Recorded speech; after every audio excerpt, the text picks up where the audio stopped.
Bine ne-am regăsit, dragi prieteni!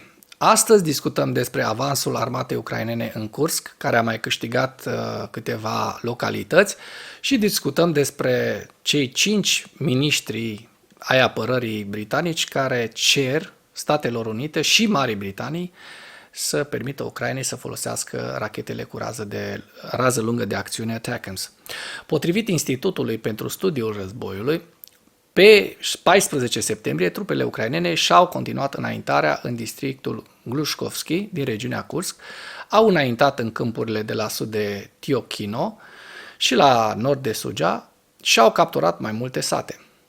Imaginile geolocalizate publicate pe 13 septembrie arată forțele ucrainene care operează în Veseli, care este la sud-vest de Glușcovo, iar un blogger militar rus a susținut că forțele ucrainene au capturat orașul. Surse ruse au mai susținut că forțele ucrainene au avansat la vest de Medveji, care este la sud-vest de Glușcovo, și în câmpurile de la sud-vest de Tiokhino, care este la aproximativ 25 de kilometri sud-vest de Glușcovo, de-a lungul graniței cu regiunea Sumi. Surse ruse au susținut că forțele ucrainene au continuat operațiunile ofensive în apropiere de Medveji, Veseli, Optiunivka, imediat la sud-vest de Veseli, și Novi Puti, la sud-vest de Veseli. Aceste operațiuni s-au efectuat pe 13 și 14 septembrie. Bloggerii și mass media rusă au susținut că unitățile regimentului 56 aeropurtat din divizia 7 aeropurtată și divizia 106 respingeau atacurile trupelor ucrainene în districtul Glușcovski. Pe 14 septembrie, trupele ucrainene au continuat să avanseze la nord de Suja, pe fondul operațiunilor ofensive în curs de-a lungul întregii linii frontale în regiunea Kursk. Un blogger militar rus a susținut că forțele ucrainene au capturat Cercaș Porecne la nord de Suja.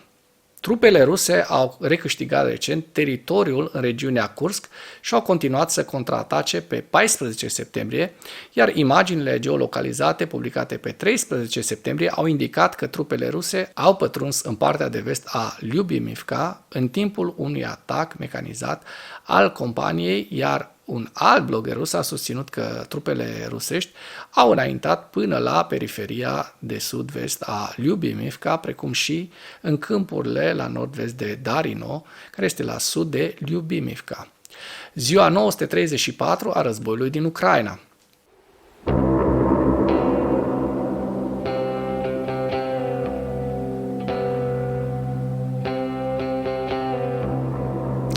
Potrivit statului major al forțelor armate ale Ucrainei, în dimineața zilei de 15 septembrie 2024, pierderile totale în lupta ale Rusiei de la începutul invaziei neprovocate asupra Ucrainei din 24 februarie 2022 se ridică la 633.800 de militari.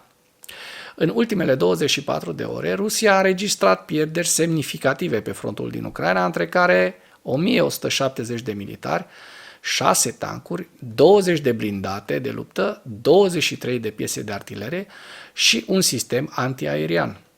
Dacă până în acest moment ai găsit informații utile în material, contribuie cu un like și cu o distribuire a acestui videoclip pentru a ajunge la cât mai multă lume. Potrivit publicației britanice The Sunday Times, 5 foști miniștri britanici ai apărării și fostul prim-ministru al țării l-au îndemnat pe premierul britanic Keir Starmer să permită Ucrainei să folosească rachetele Storm Shadow cu rază lungă de acțiune pentru a lovi Rusia, chiar și fără sprijinul Statelor Unite ale Americii. Grant Shapps, Ben Wallace, Gavin Williamson, Penny Mordaunt, Liam Fox și Boris Johnson l-au avertizat pe Starmer că orice altă întârziere l-ar încuraja pe Vladimir Putin.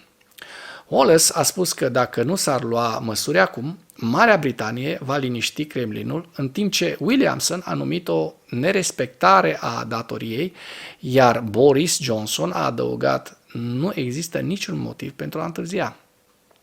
Da, pentru că Marea Britanie a semnat memorandumul de la Budapesta ca și garant atunci când Ucraina a predat întregul său arsenal nuclear și se pare că nu uită acest lucru. Starmer a zburat vineri la Washington pentru a discuta cu președintele Joe Biden pentru analiza apelului președintelui Zelensky pentru permisiunea de a folosi rachete de fabricație britanică cu rază lungă de acțiune. Jurnaliștii britanici din interior spun că discuțiile de la Casa Albă, care au durat 90 de minute, au fost foarte deschise cu privire la alegerile pe care le avem în fața noastră. Ar face bine și Statele Unite ale Americii să-și reamintească de angajamentele din 1994 față de Ucraina, atunci când i-au prostit pe ucraineni, să-și predea întregul arsenal nuclear Rusiei. Și știm foarte bine că fără memorandumul ăla, Ucraina era astăzi o țară care trăia în pace. Pentru că știm foarte bine că nimic nu te protejează și nu te pune la adăpost de o invazie decât faptul că deții arme nucleare. În ceea ce urmează vă prezint un slide cu evoluția de ieri a celor mai importante fronturi din Ucraina și cu principalele știri din presa ucraineană. Hărțile sunt creația Institutului pentru Studiul Războiului. Pentru mai multe informații, accesați link-urile din comentarii.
Mulțumesc pentru vizionare. Dacă vrei să susții acest canal, abonează-te la Animatura. Apreciez mult asta.